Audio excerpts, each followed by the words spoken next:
വാർത്തയിലേക്ക് വീണ്ടും. തിരുവനന്തപുരം ആറ്റിങ്ങലിൽ യുവതി ലോഡ്ജിൽ മരിച്ച നിലയിൽ. കോഴിക്കോട് സ്വദേശിനി ഹാസ്മിനെയാണ് മരിച്ച നിലയിൽ കണ്ടെത്തിയത്.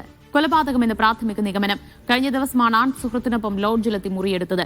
കൂടെയുണ്ടായിരുന്ന സുഹൃത്തിനായി അന്വേഷണം ആരംഭിച്ചു. സിജോ വി ജോൺ വിവരങ്ങൾ നൽകും. സിജോ, യുവതിയുടെ മരണവുമായി ബന്ധപ്പെട്ടെന്താണ് പോലീസ് നൽകുന്ന പ്രാഥമിക വിവരങ്ങൾ?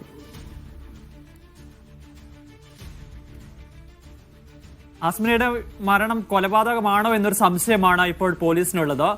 ഇന്ന് ഈ ലോഡ്ജിലെ ആളുകൾ ഇവരെ പുറത്ത് കാണാത്തതിനെ തുടർന്ന് മുറി തട്ടി വിളിക്കുന്നു, അപ്പോഴും തുറക്കുന്നില്ല. അതിനുശേഷം ഈ ഡോറ് പൊളിച്ചാണ് അകത്ത് കയറുന്ന ഒരു സാഹചര്യം ഉണ്ടായിരുന്നത്. അപ്പോഴാണ് യാസ്മിന മരിച്ച നിലയിൽ കണ്ടെത്തുകയും ചെയ്തിരിക്കുന്നത്. ശരീരത്തിൽ അപ്പാടെ മുറിവുകൾ ഉണ്ടായിട്ടുണ്ട് എന്നുള്ളതാണ് ഇപ്പോൾ പോലീസിൽ നിന്ന് ലഭിക്കുന്ന വിവരം. കൂടെ ഉണ്ടായിരുന്ന ആള് മർദ്ദിച്ച് കൊലപ്പെടുത്തിയതിനു ശേഷം കടന്നു കളഞ്ഞതാണ് എന്നൊരു സംശയമാണ് ഇപ്പോഴുള്ളത്. ഇന്നലെയാണ് ഇവിടുത്തെ ലോഡ്ജിൽ എത്തി, 3 മുക്കുള്ള ഗ്രീൻ ലോഡ്ജിലെത്തി ഇവർ മുറിയെടുക്കുന്ന സമയത്ത് ഇവർ പറഞ്ഞിരുന്നത് ഭാര്യയും ഭർത്താവുമാണെന്നാണ് പറഞ്ഞിരുന്നത്. അതിനുശേഷം ആണ് ഈ പറയുന്ന പോലെ ഇന്ന് ഇയാൾ മരിച്ച നിലയിൽ കണ്ടെത്തുന്ന സാഹചര്യം ഉണ്ടായിരിക്കുന്നത്.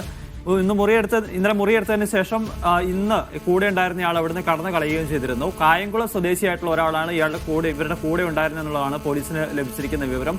ഇയാളെ കേന്ദ്രീകരിച്ച് അന്വേഷണം നടത്തുകയാണ്. കൊലപാതകം എന്നൊരു സംശയമാണ് ഇപ്പോൾ പോലീസ് പങ്കുവയ്ക്കുകയും ചെയ്യുന്നത്. ശരി സിജോ, ഒന്ന് തുടരുക.